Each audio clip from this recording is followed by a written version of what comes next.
Alright, so hear me out. If every deck in Legacy is just trying to play a combo of some kind, what if we put a combo to a Stompy deck?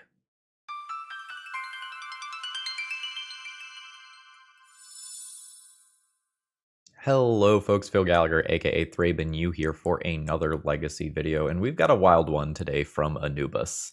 I am trying to record some quirky things as we gear up for our bannings. I am recording this on Saturday prior to the bannings because I have to keep the content train going. I hope you understand. This is like MDFC Goblin Charbelcher Stompy. So let's start with the combo and then we'll talk about the fair stuff. So, Goblin Charbelcher, 4 mana artifact with a 3 mana activation. The gist of it is, if you don't have any real lands in your deck when you activate this, your opponent dies. So we are playing all of these modal double face cards, MDFCs, that have some pseudo-relevant thing on the front, but more importantly are lands on the back, so you get to kind of cheat this normal Goblin Charbelcher requirement. A Stompy deck usually is about 50% mana.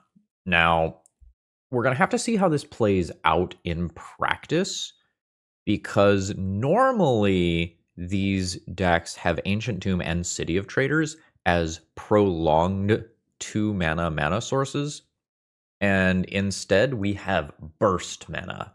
So we have Lotus Petal and both Spirit Guides for 12 one-shot bursts of mana, and Chrome Mox for some persistent mana.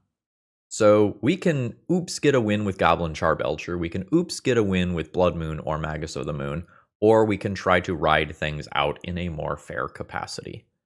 I have not touched the main deck of this deck list, I have only made some slight sideboard changes.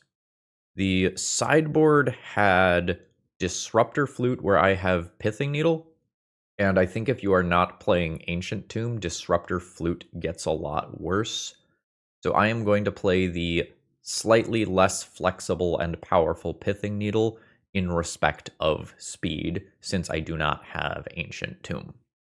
I also went up to a 4th Leyline of the Void here. There's a decent amount of graveyard-based combo running around the format, and I want to respect that.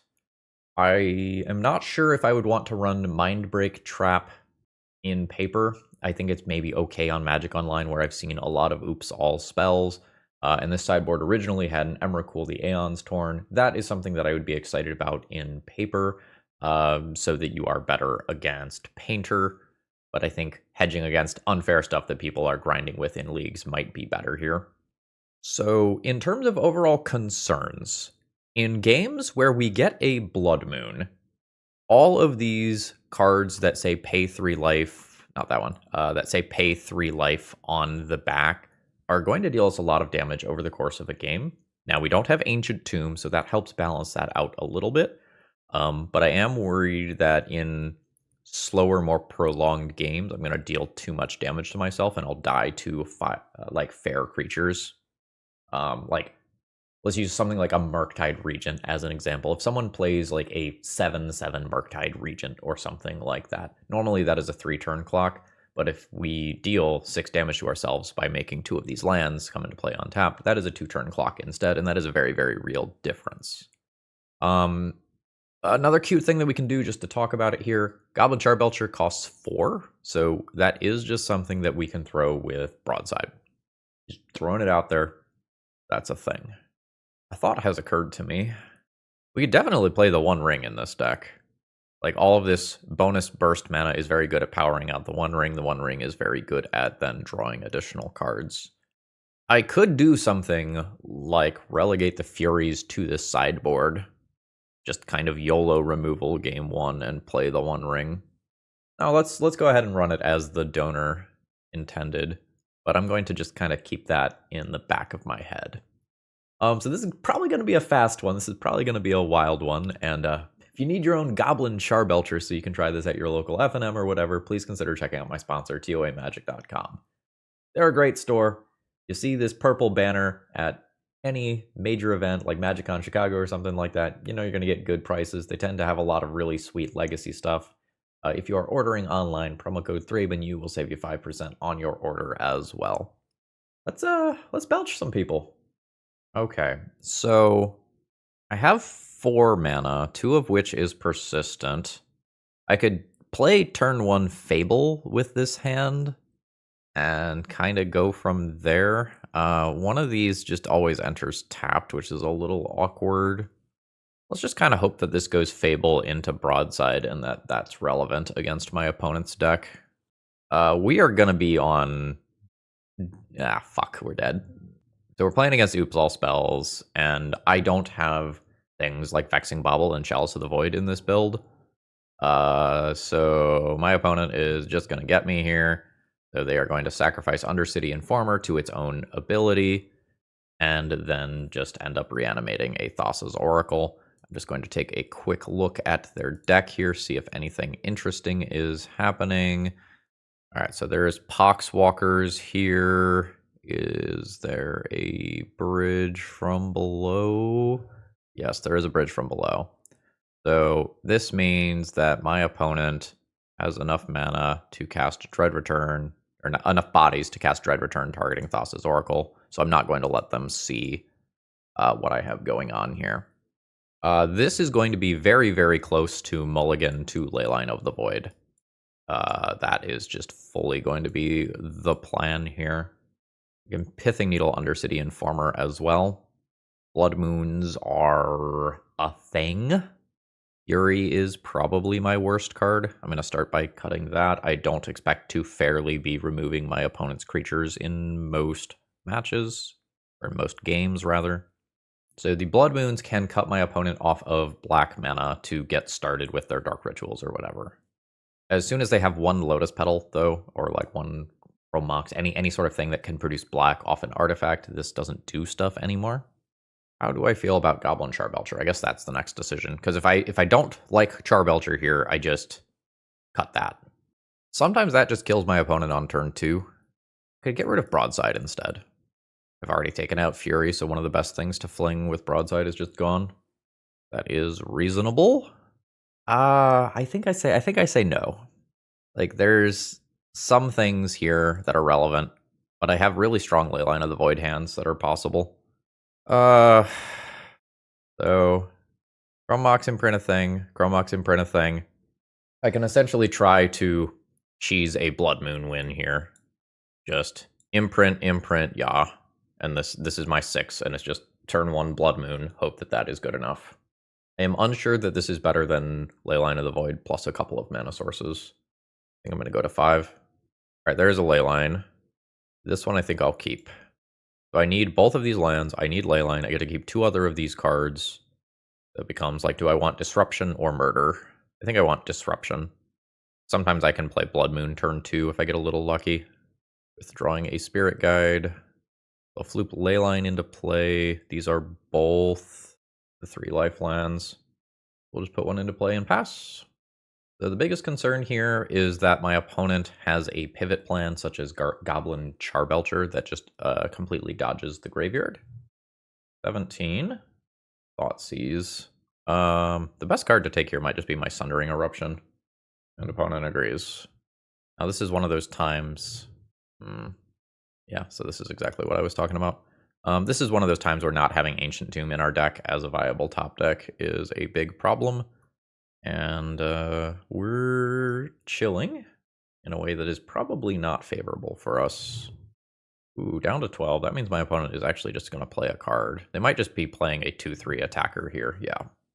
I will put this into play so that it is not taken via a discard spell. This is not great for me. Oh no. Okay, never mind. All right, so if my opponent just plays a spy targeting me, I do lose since I don't have any lands of my own. My opponent does not know this yet. When they see the Goblin Charbelcher, the jig is fucking up, though. All right, so do this. Yes. Fable. I wonder if that is a reason to just board out Goblin Charbelcher. Just because, like, once my opponent knows this one trick, I'm so fucking dead. I can't even loot it away because it shows my opponent that I have it, and they have Undercity and Farmer chilling in play. Tapped or untapped? Tapped, sure. I think I have to block the 3-1 here. I do want more mana desperately, but I don't think I can keep taking these fair hits right now. And this is kind of what I was talking about from the accumulating damage from the lands. I cannot discard Goblin Charbelcher. It just tells my opponent that they have an onboard win versus me. So unfortunately, we're just chilling now. This is an unintended consequence of trying to get cute and playing Goblin Charbelcher in my deck. We'll go to 11. Okay. Now, assuming that I hit a mana source, which I'm roughly 50% to do at any given time, Goblin Rabblemaster into copy Goblin Rabblemaster with Reflection of Kiki Jiki will clock my opponent far faster than whatever it is they are doing to me right now. However, if that costs me 3 life when I do it, it is incredibly awkward. We have both dealt each other considerable amounts. No, let me rephrase that. Both of our decks are playing all of these MDFCs, so our effective life totals are very low, assuming we do about 3 of these untapped in any given game. Am I gonna die? Yeah, so this is exactly what I was talking about. So there is the spy. My opponent is just trying to play it as a 2-3, and it mills me completely. My opponent is probably taking a screenshot of this, so I'm going to give them a moment to do so. GG. We did our best. We did our best. Alright, so my opponent has started the game by revealing a Devourer of Destiny. Unfortunately, I do not have a Blood Moon effect in my hand currently. We are going to play the land that enters tapped 100% of the time here. And then on turn 2, I can start slinging goblins. So I would love to hit a Blood Moon and just invalidate my opponent's deck. You can probably do that in one of the 2 post-sideboard games pretty easily. Alright, sure. But in game 1, basic planes? Alright. That is really unexpected. I'm going to play the one that goldfishes faster. This does say that other goblin creatures you control attack each combat if able, like it does. Okay, no, so this is what my opponent is doing. It's Swords to Plowshares. Okay. So they did this in a way where I get a 1/1 goblin that I should not have gotten. So just as a heads up, you need to remove those creatures in main phase 1. Once you go to the beginning of combat, the triggers for cards like Legion Warboss and Goblin Rabblemaster are just on the stack at that point. All right, so we'll go to 16 here. I may end up just throwing a red Spirit Guide at my opponent based on how this game is going so far. We'll send in for 2. Oh. So this loss is almost certainly my opponent's fault, right? So they Devour of Destiny. After keeping a hand, they put 3 cards into exile, meaning that they kept a card. If they needed more mana, then and the card that they kept was a land, then they kept a 1-lander. Otherwise, almost certainly whatever the 4th card here was should not have been kept on top of deck. So either they kept a 1-lander and then got punished for it, or they did not optimize for finding their final land. They did not play Magic. No notes. Whack submit on the deck list, I think. I don't think I did end up with an Emrakul in this deck. It's just off screen during the deck tech. My bad. So land, Crumb Box, imprint one of these red cards, probably Broadside, Spirit Guide, Magus of the Moon on turn 1. That's fine unless my opponent has basic plains, Swords to Plowshares again. I will need another mana source in 2 to 3 draws. Okay, yeah, that's just a tapped Cloud Post. Magus good. Oh, fuck yeah. Alright. So yes. Yes.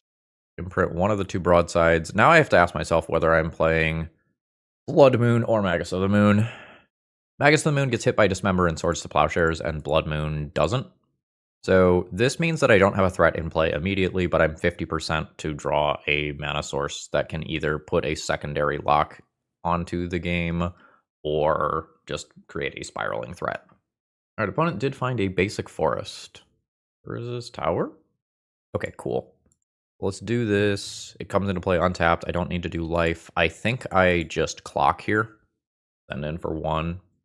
Because the earlier I establish this, the faster I scale my damage up.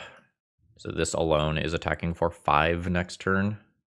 I think I'll play Magus of the Moon to just cement my Blood Moon effects. I think this is a fast enough clock. Make my friend, then mentor one of these. It gets a +1/+1 counter.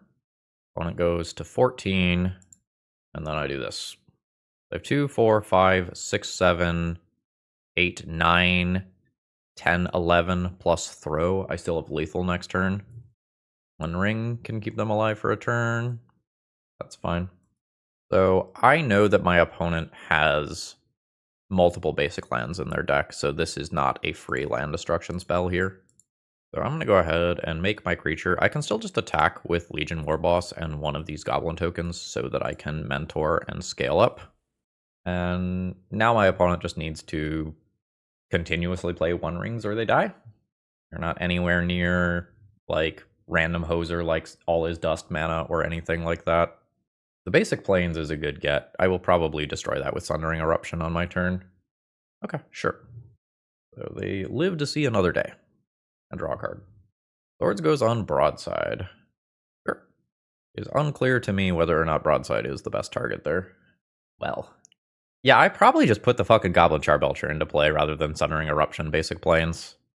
Alright, Goblin Charbelcher. I see you. I think I'm going to hold Sundering Eruption, though. Goblin Charbelcher. So now if my opponent plays another 1 ring, they can fog combat, but then I just kill them in their upkeep. So there's a draw 2. This is 6 mana.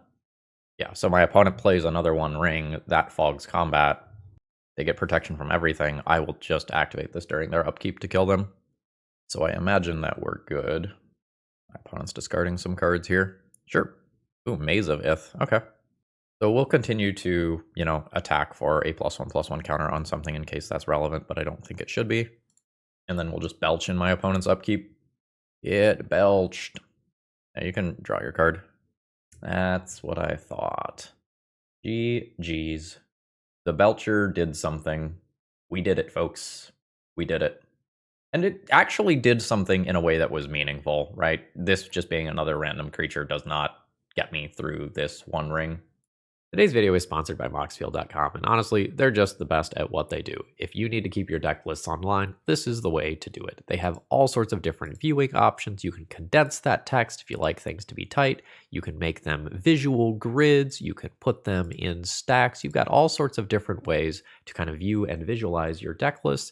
And they also have some really cool functionality, like allowing you to see playtest hands and even fully playtest your decks. So check them out.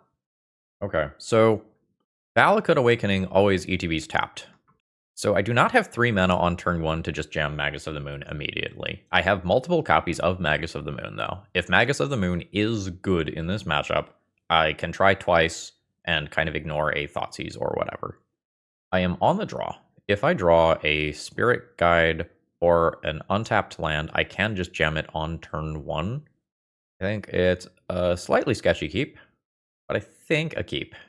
Polluted Delta. Ye Old Underground Sea. Okay, so we're playing against Tempo. So I'm going to play one of these tapped here and pass the turn. I don't think I 100% know what I want to commit Chrome Mox to yet. Nethergoyf feels very beatable. But I do need to get the show on the road here. I am looking to cheese a win in this game, and we want to get this Magus of the Moon down before my opponent puts another creature into play, which did not happen. So I think Magus of the Moon is important. I think I'm still going to cast that this turn, but I don't think I get to try to cast it twice. I think if it doesn't happen this turn, I have to abandon that idea. And this turn, we're going to see the life loss being very real. I think I need to hold the Spirit Guide to play around Daze, which means that I'm taking 3 while both of these cards are coming at me. I think the goal is try to stabilize with Magus. I can beat Daze. I think I just immediately die to Force of Will. Yeah. So now I'm going to get hit for 6, and my opponent has another chance to play a Psychic Frog or cantrip towards a tempo-oriented card. I don't have anything to throw with Broadside to beat these. I think that Force of Will is just game over. Mathematically speaking, I believe in terms of matchup percentages, I am very unfavored in this matchup. I don't remember what it was, but I remember it being, oh, fuck, it's fucking Psychic Frog too. And a basic land. Alright, we can probably concede here. Like, I am just realistically not coming back from this. Alright. So in terms of matchup approach, I definitely want these red elemental blasts. I might be bad enough at answering my opponent's netherglyphs that I want to consider Leyline of the Void, even though my opponent is on tempo. I think it is unrealistic to try to resolve Goblin Charbelcher versus my opponent's Daze deck. And then from here, I just kind of need to ask the question, like, am I trying to win via Blood Moon? Like, do I think it's bad enough that I am just trying to cheese a win? On the play, the answer might be yes. Fury is also very awkward here. Fury is very often not going to kill the creatures that I needed to kill. It doesn't really line up well versus Psychic Frog or Netherglyph. So I think that means I am trying to cheese a win. I don't think my deck lines up well versus my opponent's deck. This is a Force of Will check hand. I think this matchup is bad enough that I accept Force of Will check. This is not great. This hand breaks a fundamental rule of mulligans that I tell myself, is that a lock piece without a follow-up is not a keep. But I think we are in weirdo territory where I can't lean on Ancient Tomb. Alright, we won the Force of Will check. Alright, so now we need to win one fair game. My opponent's on the play, they can lead on a creature this time. I think I'm going to stand by my Fury logic, and I think I'm still going to try to cheese wins with Blood Moon, even if my opponent is on the play and can fetch a basic first. Yeah? Yeah. That's not a basic. That's very good.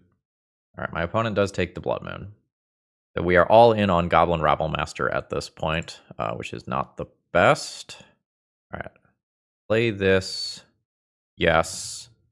Then we do something weird, I think. I think I overuse resources here, since I'm going all in on a card. I think I need to play Goblin Rabblemaster, protected by this red elemental blast.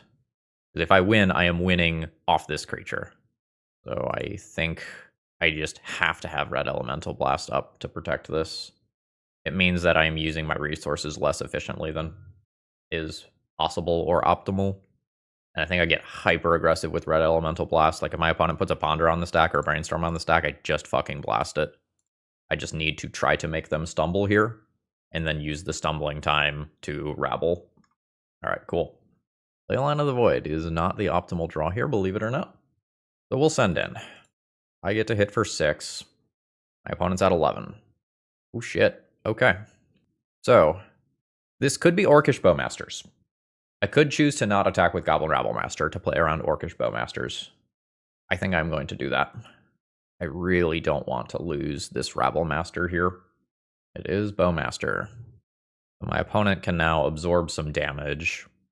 They're going to leave the Bowmaster itself back. Hope that means that they don't have another. Psychic Frog is just such a problem here, though. Like, every time that I hold back rather than just go as hard as possible, I give my opponent more time to find Psychic Frog. This also could be setting up for Revolt for Fatal Push. That's not great. I think this time I do have to attack, though. Rough. I'm going to put a Lotus Petal into play. I don't think I cast Simian Spirit Guide. I think that is better off as Daze Fuel later. However, I now expect that I lose this one. I think my opponent getting Tamiyo active and just having access to a stream of clues for the remainder of the game is going to outpace me. I don't have endgames such as the One Ring. Well, to put myself over the top, I mean, that's a way to try to cheese one. My opponent will still have basic Swamp, which can potentially Fatal Push off Crack Clue. There is a Daze. I held this Spirit Guide specifically for that reason. Opponent cracks the Clue. They have Fatal Push with Revolt because of cracking the Clue. We tried. I think that's the GG point that I don't come back from. Cool. I think this is pretty close to insurmountable. It doesn't seem like it, but without something like the One Ring to give myself that late game inevitability, I am just going to fall flat to my opponent's Tamiyos and Psychic Frogs. 4th land drop. Yeah, at this point, I imagine things are just super comfortable for my opponent over there. And they're going to play something else. So now my Blood Moons aren't a free win. Now we can tap out there. I am not beating that card. This is one of the things that the ley lines were coming in for. GG's. Alright, so weirdo hand time. I can keep this and play Fable of the Mirrorbreaker on turn 1, have 2 mana on turn 2, and be roughly 50% to play a second Fable. Or I could just mulligan. I think we're going to try to run hot. I think the deck building here incentivizes greater risk-taking than I would normally take. I would not be excited about this playing a traditional build, but we are not playing a traditional build, to say the least. So, Monk into Fable. And we're in play. Actually, I shouldn't really say that we're 50% to play a Fable of the Mirrorbreaker next turn, because I really get to look at 3 cards, assuming that I loot through both Fury and Goblin Charbelcher, which I think is very likely to happen. Although we could eat a swords now. Ooh, we're not. Fantastic. So Tundra often used to mean a control deck. Control is basically dead in Legacy right now, so I'm going to assume that this is actually going to be some combo deck until I am proven wrong. Ooh, I love that. So I think there's a very good chance we're actually going to end up playing against like something like Cephalid Breakfast or a Stifle Knot deck. I'm going to get rid of these two. Okay, cool. We're going to go for the Magus of the Moon freebie win here. Make my treasure 18, Chromox. I think I can imprint the Spirit Guide and not play around days. I think I've just got enough on board here where if my opponent dazes, I'm not upset about it. They do have the basic. Could be wrong about my guess. Alright, so as long as my Goblin Shaman gets to attack, I do get to just continue playing cards here. Fantastic. Swordsing the Magus, which is fine. Like, it's very good, obviously. But these Reflection of Kiki-Jikis are just generating a very large amount of value for me. Ooh, we get an end of turn Brainstorm, probably just for raw mana efficiency here. Misty Rainforest. This, again, could be like a Bant Nadu deck of some kind. Yeah, I am fully suspecting Nadu at this point. Yeah, okay, there's my confirmation. At this point, the Blood Moon doesn't do a ton. I'm going to go ahead and just loot through that. Another Fable of the Mirrorbreaker is mid. I would rather find like a broadside. There's a very good chance I just end up with 2 mana sources if I get rid of this. I think I'm okay with that. Fury. Fury's pretty cool. I think we are going to go ahead and just pitchcast that immediately. And this will make sense in a second. So we're going to use this to nuke the Delighted Halfling, obviously. But then we're making a copy of it, and we're treating this as a 6 damage burn spell. Just sending that in with its haste and double strike. Again, we just want to be ending this game. So now I have theoretical lethal on board for next turn. But we can just die to Nadu plus land plus Juko or Nomads in core. There's one of them. There's the Nadu. Alright, not dead immediately. That's nice. So I think I am going to go ahead and make another Shaman here. And put my opponent to 1. This is to stop fetch lands from being live. I have more mana than I know what to do with here. Opponent's at 1. We're definitely at just cast 2/2 card. I imagine that we end up coming just a little bit short here. Like my opponent can now just Green Sun for something that combos with Nadu. Yeah, so this is a Green Sun for X equals 1. This might be a Sylvan Safekeeper.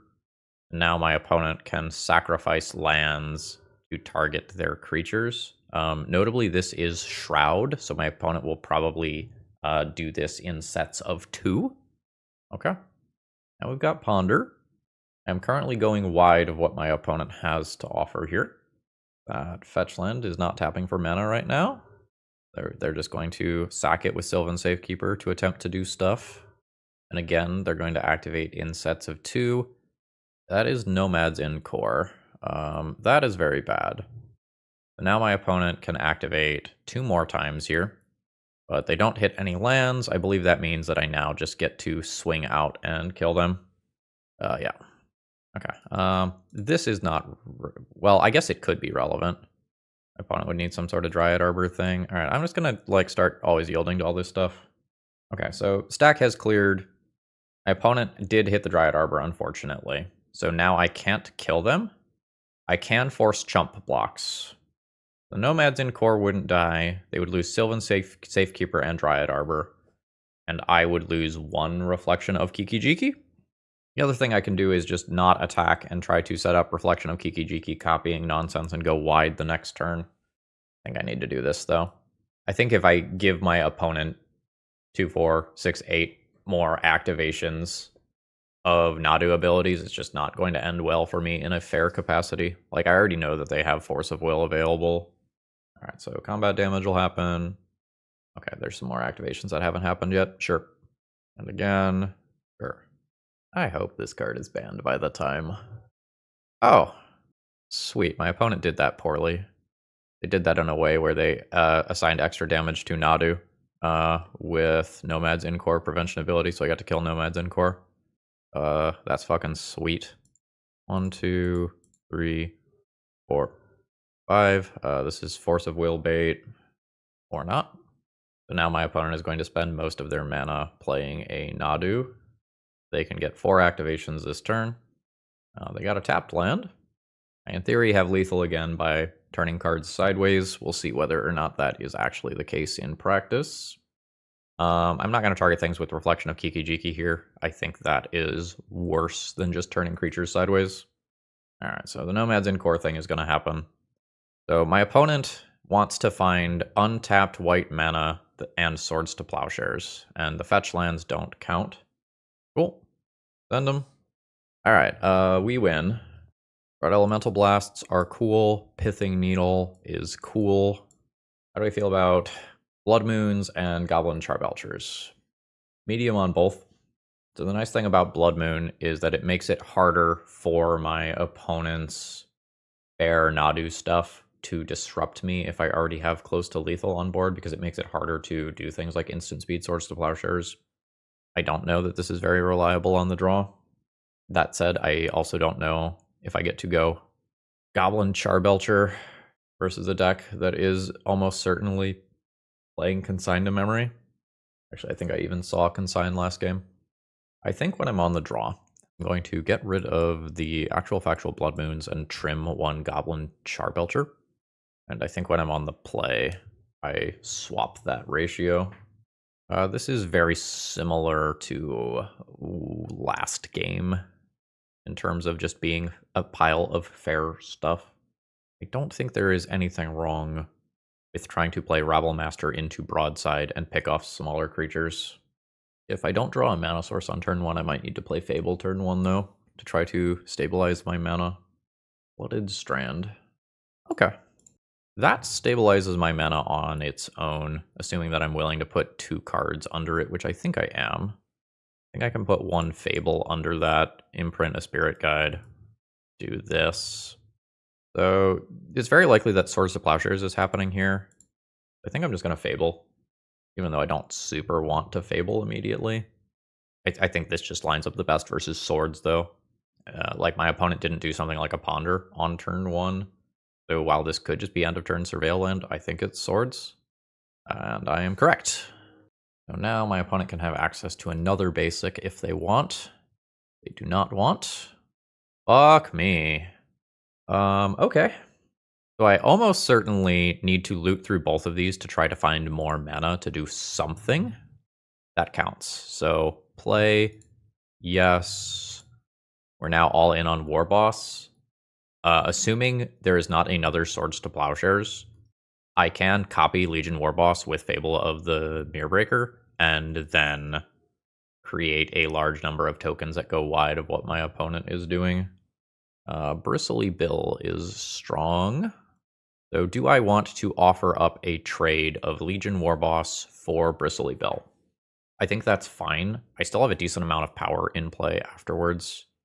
So, like, I'll send in, I'll mentor one of these, I'll offer up this 1-for-1 trade. I still have 5 power in play afterwards, with potentially a Fury to wipe out a Nadu that my opponent plays out for 3 mana on their next turn. We know that we don't want fucking Charbelchers now, though. Message received loud and clear. Holy shit, if I draw a red card. Oh, buddy. That's a red card. Fury. I get to wipe both of those creatures. Then do the thing.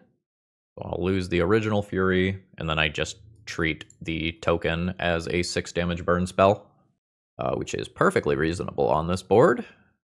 Theoretical lethal in play, although just about anything my opponent could do stops it from actually being lethal.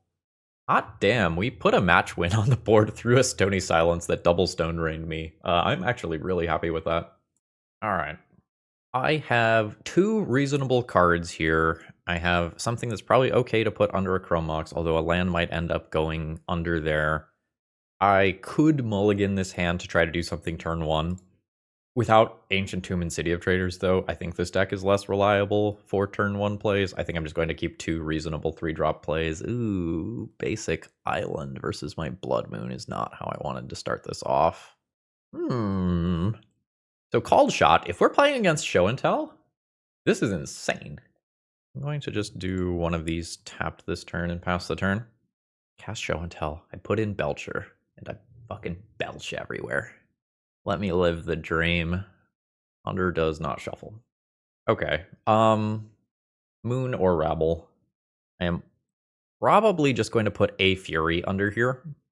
So this is 1, 2, 3, 4. I still just need more mana to be able to cast a single Fury. I think casting both in the same game is somewhat unlikely. I think we're doing this one here. I think I play the Blood Moon now. If the Blood Moon does anything, it does something by me putting it into play earlier and maybe shutting off some fetch lands to make cantrips better or something like that. If this Blood Moon resolves, I could potentially Sundering Eruption a basic land and take my opponent off of that. It is another basic island. That's fascinating. What does that mean for me? Okay, it just means my opponent fuck is on a pile of basics.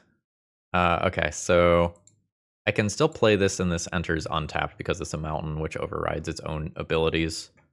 So, I'm going to pass the turn. Note, this is where I give the basic lands are good talk, because I have 0 lands in my entire deck that get around back to basics, just because of how this deck is constructed to be able to do things with Goblin Charbelcher. So, I do not believe that casting a Goblin Rabblemaster by tapping 3 of my lands and then walking immediately into Swords to Plowshares is a way to win this game.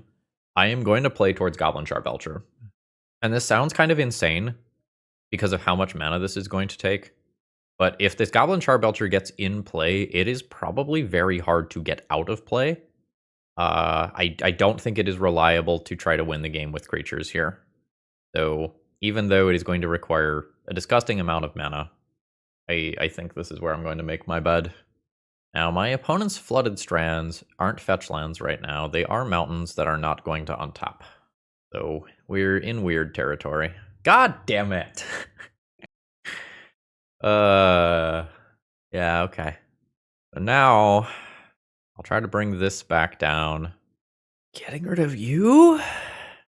Getting rid of you? I think we are going to try and kill this with 1 point of haste damage here, and then eat a Force of Will. Yeah.